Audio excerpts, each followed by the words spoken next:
আমাদের প্রত্যেকের জীবনেই এমন কিছু শুভাকাঙ্ক্ষী রয়েছেন যাদের সাথে আমাদের সম্পর্কটা রক্তের, তবে ভালোবাসাটা দূর থেকে দূর সম্পর্কের মানুষদের সঙ্গেও যতটা না খারাপ হয় তার থেকেও বেশি খারাপ থাকে। আমরা এই সকল মানুষকে চাইলেও জীবন থেকে বাদ দিয়ে দিতে পারি না, চাইলেও তাদের সঙ্গে দূরত্ব বজায় রাখতে পারি না। কোনো না কোনো কারণেই প্রতিনিয়ত তাদের সঙ্গে আমাদের কথা বলতে হয়, মিলেমিশে থাকতে হয়।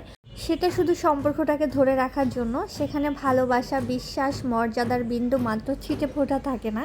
তবুও আমাদের একসঙ্গেই চলতে হয়। সো হ্যালো এভরিওয়ান, আসসালামু আলাইকুম। কেমন আছে সবাই? আই হোপ ভালো আছো। আলহামদুলিল্লাহ আমিও ভালো আছি। শ্রেনিয়াস ব্লগ থেকে নিহা বলছি। সবাইকে স্বাগতম জানিয়ে আজকে ব্লগটা শুরু করলাম সকালবেলা থেকেই। অনেক দিন হয়েছে প্রপারভাবে তোমাদের সঙ্গে ভিডিও শেয়ার করা হচ্ছে না, তাই আজকে ভাবলাম একদম সকাল থেকে প্রপার একটা ভিডিও শেয়ার করব।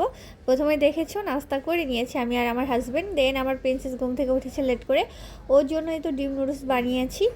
যারা এই মুহূর্তে ভিডিওটা দেখা শুরু করেছো একটা লাইক দিয়ে দিও। প্রথমবার যদি কেউ আমার চ্যানেলে ভিজিট করে থাকো, যদি ভালো লাগে সাবস্ক্রাইব করে দিয়ে আমার পাশে থেকে যেতে পারো।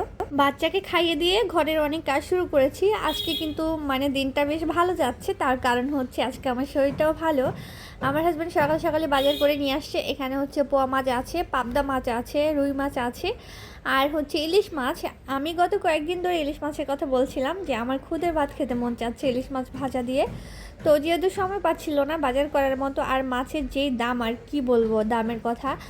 আমরা তিনজন মানুষ, আমাদের তিনজনের সংসারে খুব একটা বাজার সদাই কিন্তু লাগে না, সত্যি কথা যেটা। তারপরেও যখন টাকার হিসাব করতে যাই মনে হয় মাস শেষে হিউজ পরিমাণ টাকা চলে যায়। আর এই ছোট্ট ছোট 3টে ইলিশ মাছ মাত্র 1700 টাকা হয়েছে। ভাবা যায়, এটা কিন্তু বড় সাইজের না, মিডিয়াম সাইজ বলা যেতে পারে। তো আর কি বলবো, প্রতিটা আঁশের দাম মনে হয় 10 থেকে 20 টাকা করে পড়ছে আমার মনে হচ্ছে। আমি তো দাম শুনে অনেকটা অবাক হয়েছি। আমার হাজব্যান্ডকে বলছিলাম কি দরকার ছিল একটা নিয়ে আসতা। তো এদিকে হচ্ছে দুপুরবেলা অনেক বেশি গরম লাগছিল কাজ করে, তাই একটু শরবত বানাচ্ছি দুজনের জন্য। আমি যখন হাত ধুচ্ছিলাম হ্যান্ড ওয়াশ করছিলাম শরবত বানানোর জন্য, তো আমার প্রিন্সেস ও সাইড থেকে যে মাম্মি আমি তোমাকে হেল্প করব, আমিও হাত ধুই। ও অ্যাকচুয়ালি আমার মতো হয়েছে, আমি প্রত্যেকটা কাজ করি আর হাত ধুই।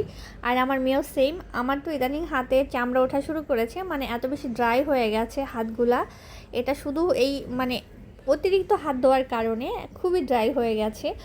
তো দেখা যায় এখন যদি ময়শ্চারাইজার লাগাই তারপরও কাজ হয় না, কারণ যতটা ড্রাই করেছি ততটা হচ্ছে স্কিনটা নিতে পারছে না। যাই হোক, আমার প্রিন্সেসের যে একটু পরপর দেখো এসে হাত দিয়ে দিচ্ছে শরবতের মধ্যে, আর আমাকে বলছে আমি তো হ্যান্ড ওয়াশ করেছি, আমি ধরি। তো আমি বললাম বাবা তোমার ধরতে হবে না, তুমি তো আর এটা খাবে না, তাই তোমার এটা হাত দিতে হবে না, তুমি কি খাবে বলো, তোমাকে বানিয়ে দেই। কিন্তু সে হচ্ছে খাবার চোরা মানুষ, তার খেতে ভালো লাগে না।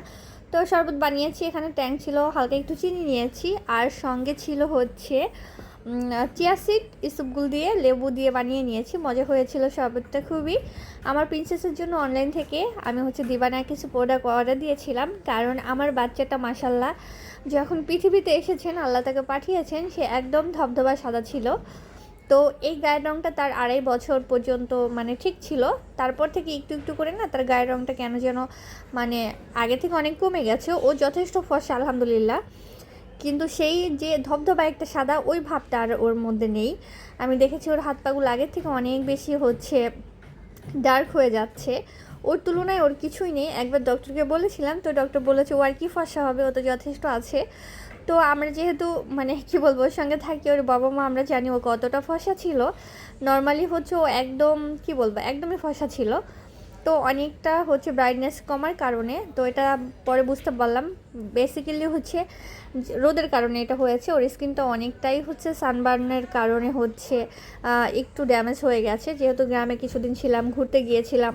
আর নর্মালি বাইরে গেলে হচ্ছে আমি কখনোই রিক্সার হুড দেই না দিনের বেলা, তার কারণ হচ্ছে আমি চেষ্টা করি একটু রোদ যাতে লাগে ওর গায়ে, কারণ বাচ্চাদের ভিটামিন ডিটা কিন্তু অনেক বেশি প্রয়োজন। মাঝে মাঝে ছাদেও নিয়ে যাই, তো ওখান থেকেই হচ্ছে সানবার্নটাও হয়েছে। তার জন্য দিবানা কিছু প্রোডাক্ট অর্ডার করেছিলাম। এগুলো নাকি বাচ্চাদের জন্য খুবই ভালো। আমি এর আগে ব্যবহার করিনি, অনেক রিভিউ দেখেই কিনেছি। আর কি বলবো, এই ছোটো ছোটো 4-5টা প্রোডাক্ট নিয়েছে আমার থেকে 3,500 টাকা। সো বুঝতেই পারছো জানি না কেমন কাজ করবে, তবে দেখা যাক কেমন কাজ করে।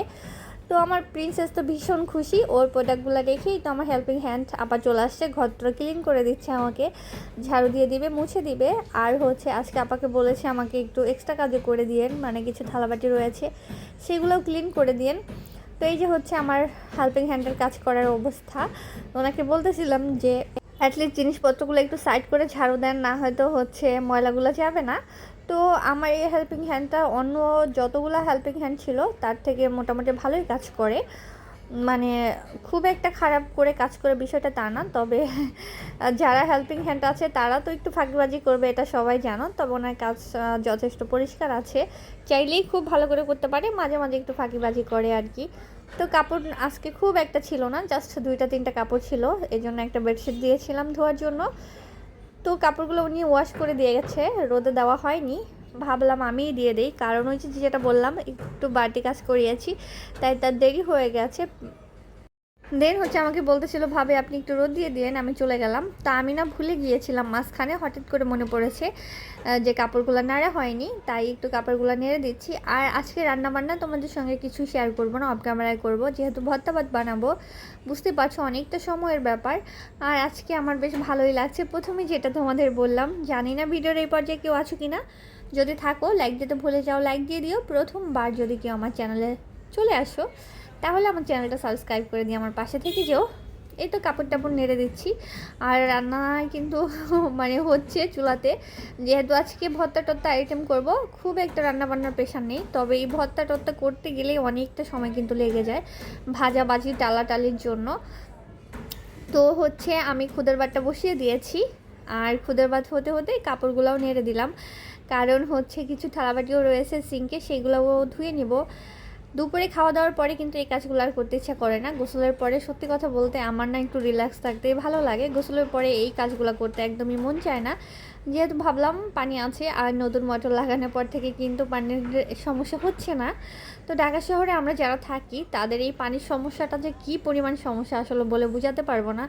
তারপর যদি হয় অসুস্থ শরীর, আর আশেপাশে তোমার মানে কোনো মানুষও না থাকে, তখন যে কতটা ভুল লাগে, এটা আমার মনে হয় যারা আমার মতো একা থাকে, সিঙ্গেল লাইফ লিড করে, তারাই শুধু এই জিনিসটা বুঝতে পারবে। প্রথমে যেটা বললাম, আমাদের অনেক শুভাকাঙ্ক্ষী রয়েছে। আমার হাজব্যান্ড একটা কথা বলে, তবে আমাদের দুঃসময়ে আমরা কখনোই কাউকে কাছে পাই না, আমাদের সুসময়ে সবাই থেকে যেন মৌমাছির মতো ভিড় করে এসে। বলতে পারো এক প্রকার গ্রীষ্মের ফল যেমন কাঁঠাল আম পাকলে মাছির কোনো অভাব হয় না, আমাদের সুসময়ে তেমনই আমাদের কাছের মানুষেরও অভাব হয় না। তবে আমাদের কষ্টের সময়ে খুব 2-1জন মানুষ যারা একান্তই আমাদের, মানে কি বলবো, আমাদের সঙ্গে ব্লাডের কোনো কানেকশন নেই, আমাদের মুখের ভালোবাসা, তাদের থেকেই সবসময় সাপোর্টটা পাই। এছাড়া আমাদের ফ্যামিলি কোনো মেম্বার থেকে আমরা কখনোই সাপোর্ট পাই না।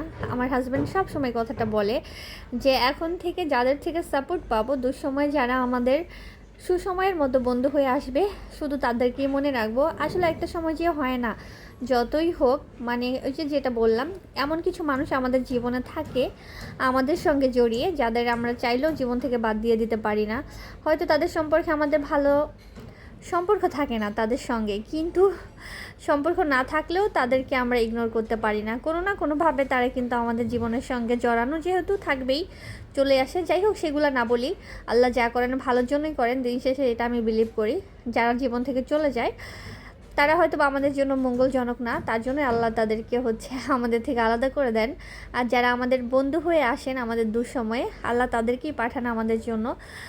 এটাই হচ্ছে নিয়ম, এর বাইরে আসলে কিছু নেই, আর কিছু বলতেও চাই না। যাই হোক, সব কাজ করে নিয়েছি, এখন হচ্ছে দুপুরে খাবার পালা।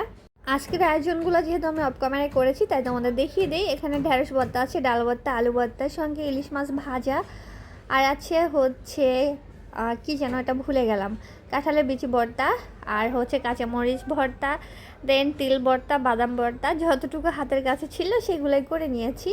তো আমার হাজব্যান্ড অনেক রাগ করছিল যে তোমার অসুস্থ শরীর নিয়ে এতগুলো ভর্তার কোনো দরকারই ছিল না, 3-4টা করলেই হয়ে যেত।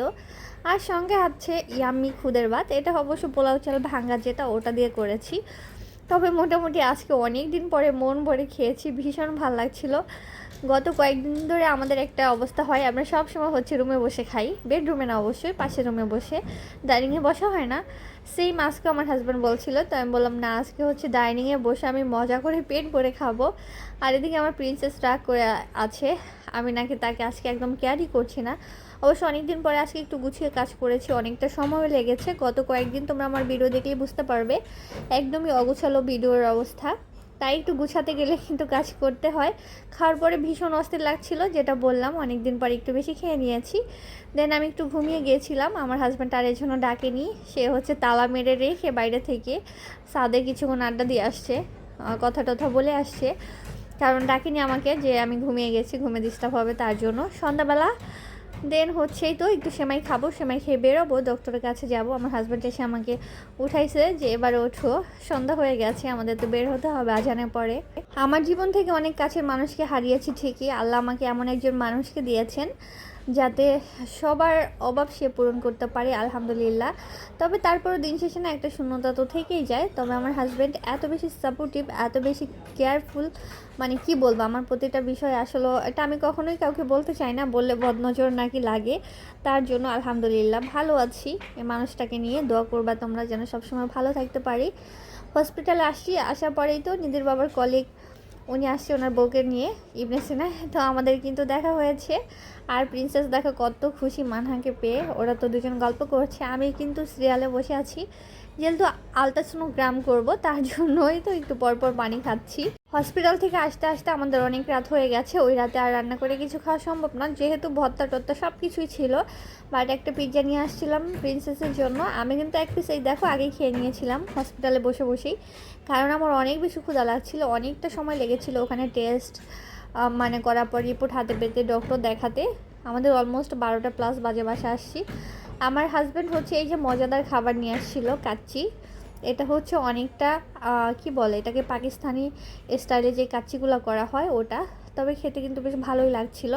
আমি এত রাত করে একদমই খেতে চাচ্ছিলাম না, ইচ্ছা করতেছিল না, বাট ওষুধ যেহেতু খেতে হবে তাই তো একটু মানে খাওয়া লাগবে, তার জন্যই বসছি। ও আমাকে বলতেছিল তুমি বসো আমি খাইয়ে দিই, দেন বললাম যে না আমিই খাবো, চলো গল্প করতে করতে খাই। বেচারা এত বেশি প্রেশারে ছিল, যেহেতু অবরে ছিল, আজকে আমাকে অনেক হেল্প করেছে অনেক সব কিছুতে, তাই আর আমাকে খাইয়ে দিয়ে তার প্রেশারটা বাড়াতে চাইনি, তাই নিজে নিজে বসে পড়েছি খাওয়ার জন্য। আজকে ব্লগটা এখানেই শেষ করছি, সবাই ভালো থেকো, আল্লাহ হাফিজ সবাইকে।